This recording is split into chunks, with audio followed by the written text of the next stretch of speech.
Well, well, well. What do we have here? I cannot tell you how happy I am. Got him right now. I just barely got done watching the Lakers and the Rockets play, and much to my very great happiness and surprise, my prediction about the Rockets was absolutely dead wrong, which is spectacular because to start the series, I had ah, I had them winning the series in about 5 games, really not getting very far, or the Lakers not getting very far rather. And yeah, I thought their small ball was going to perplex the Lakers. Anthony Davis settling for only mid-range jump shots was going to doom them in. He's still taking a ton of mid-range jump shots, so I'm kind of shocked that's not hurting them as much as it normally is. Nah, fuck. My bad. We're fine. Ow! Just give me a second. But I know the Lakers were able to put the clamps on, and they won their 3rd straight game today, and they are now leading the series 3-1 over the Rockets. In a game that it was never really close. The Lakers led from, I don't know if they led during the entire game, but they led by double digits for a vast majority of it, save for the very odd end of the game, but we will get to that in just a little bit. But yeah, starting off with what I want to talk about from the game was James Harden.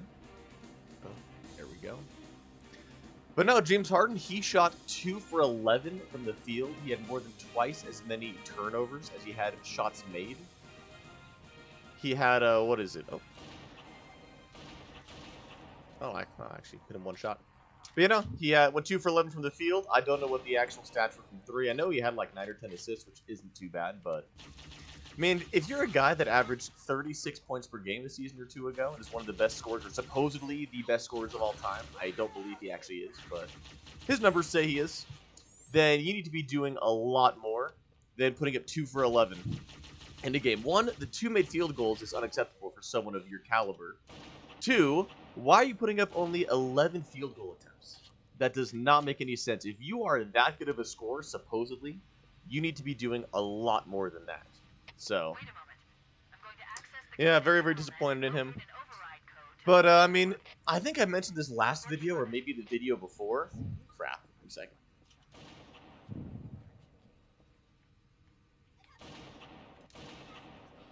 But James Harden, he just finds a way to choke every single year in the playoffs without fail. I mean, I'll go over briefly. In 2012, he disappeared in the finals after he had a really good series against the Spurs to get them there.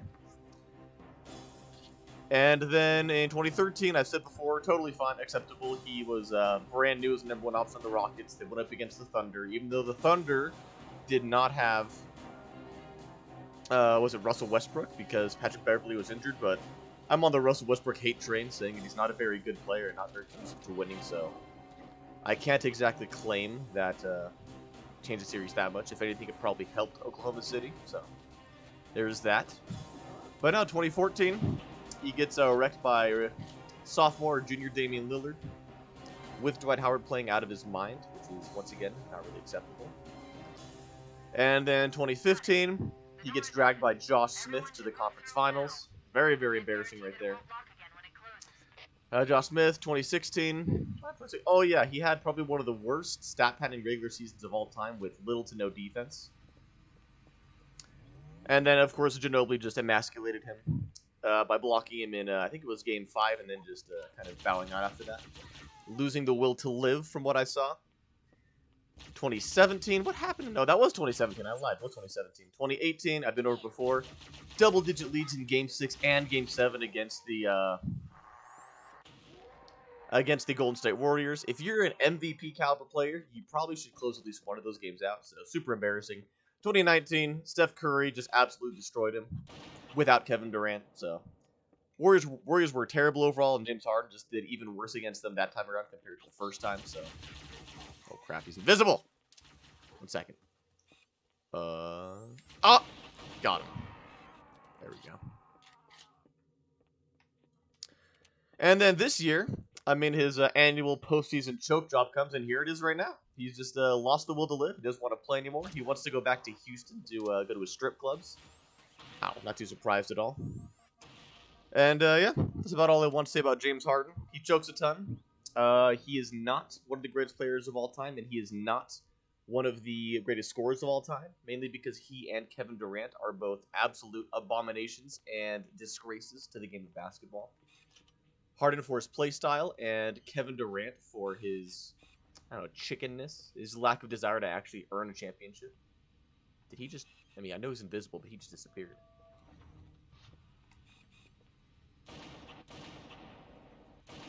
Oh, what the? There we go.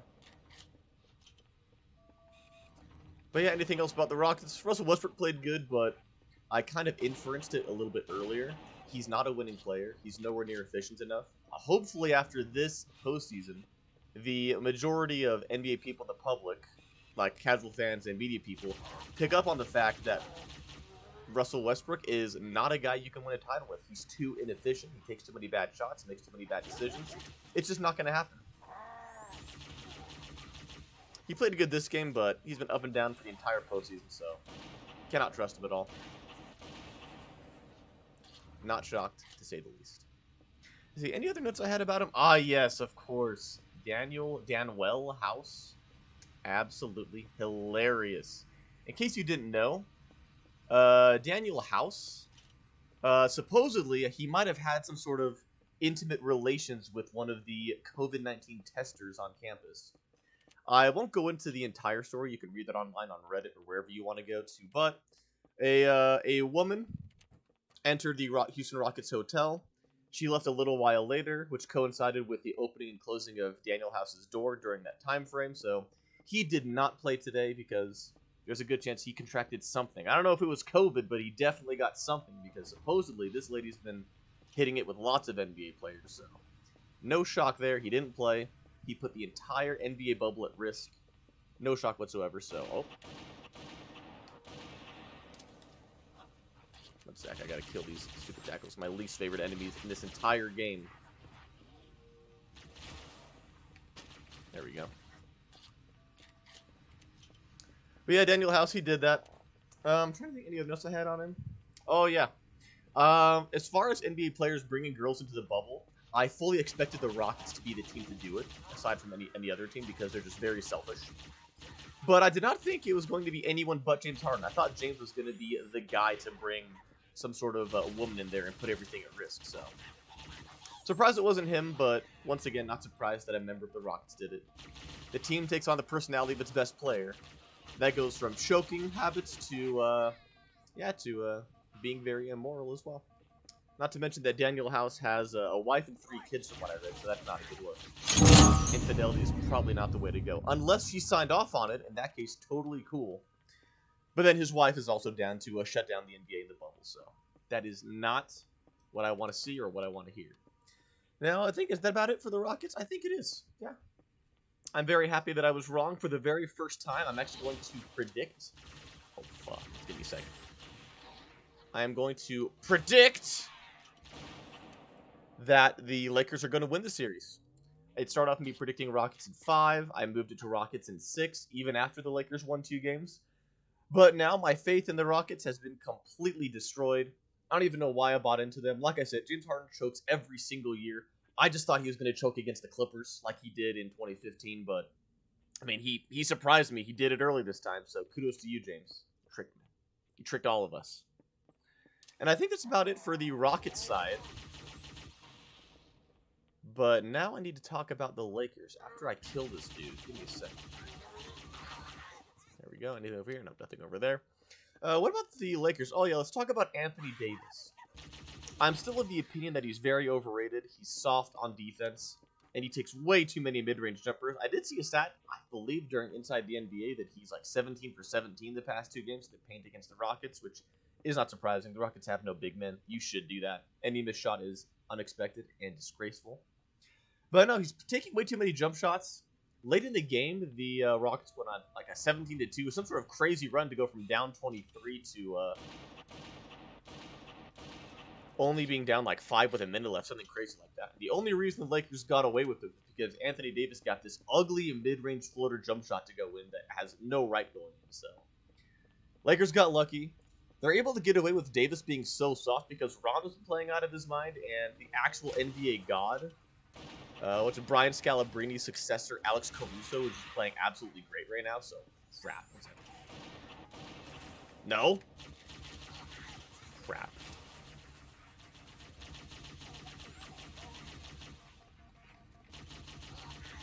Alright, I think we got him.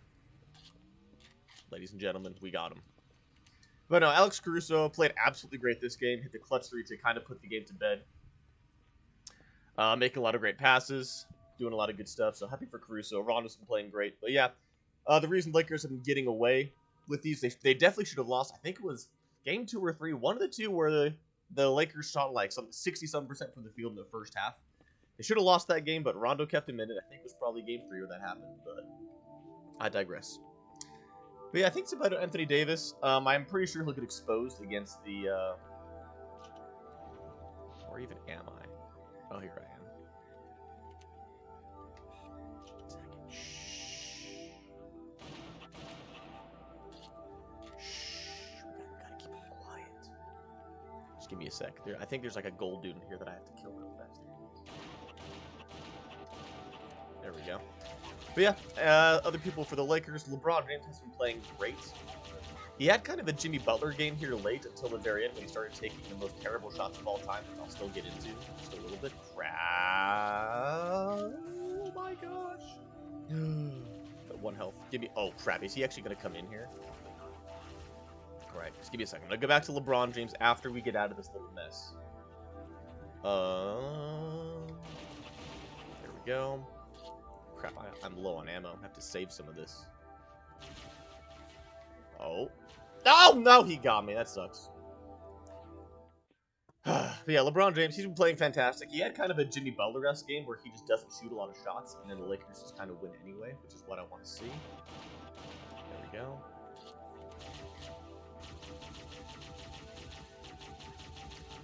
But no, he's just rebounding, scoring. In this game, he didn't shoot very good because for some reason late in the game, he was letting Eric Gordon and Austin Rivers just absolutely massacre him on the defensive side of the ball.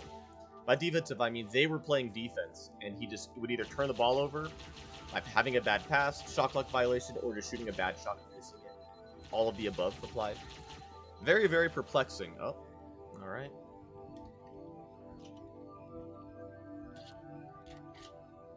But yeah, LeBron, I still think he's the best player in the game. The only player that might come close to him would be Kawhi Leonard. If Kawhi can beat LeBron in these year's playoffs, then I'll give the title to Kawhi Leonard. But currently, I still think it's LeBron. No one's as consistent as he is. He showed during the game, I think it was game 3, that he can actually play fantastic defense if he chooses to. Just that he doesn't do that all the time, unfortunately. So, 1 second. Oh!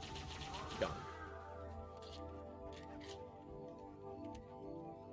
And then as for the very end of the Lakers-Rockets game, it was pretty funny. The Lakers did their best to try and lose the game. Like, I've gone over how the Jazz love blowing big leads late in the 4th quarter, but this was like the Jazz on steroids.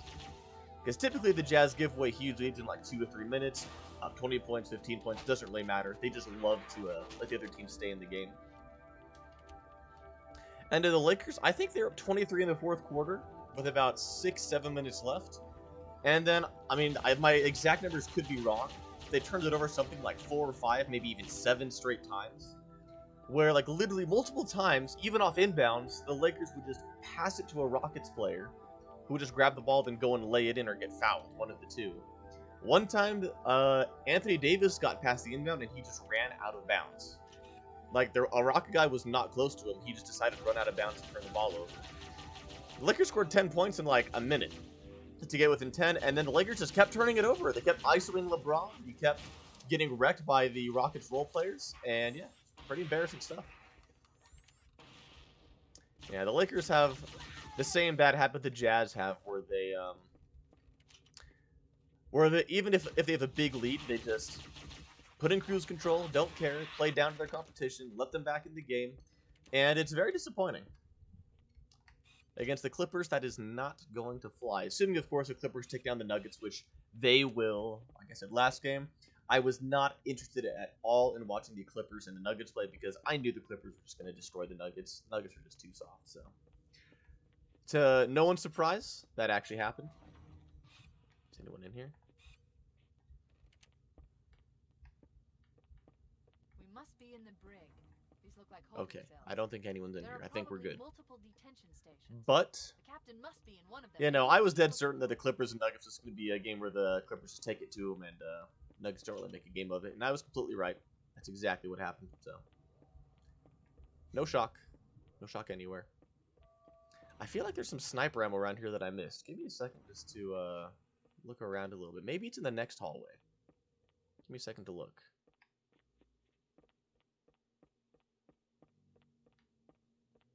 Wait, am I going backwards here? I think I am. It's not there.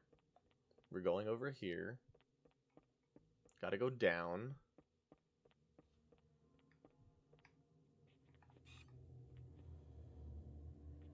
Crap.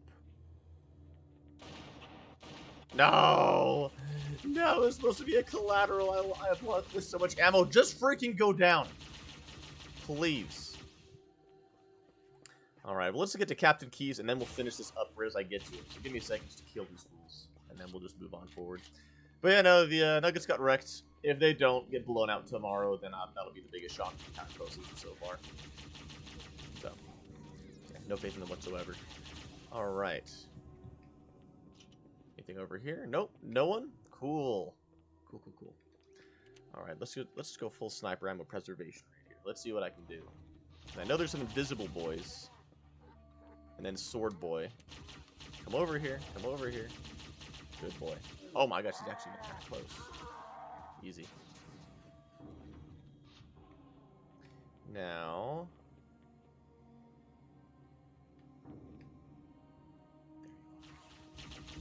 Crap.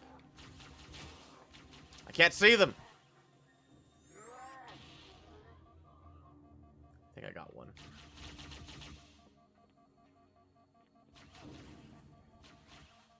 Come on, shield. Come on. Here we go.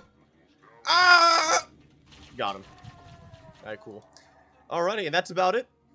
Tomorrow is Game 7 of the Raptors and the Celtics. I am very excited about that one. That should be...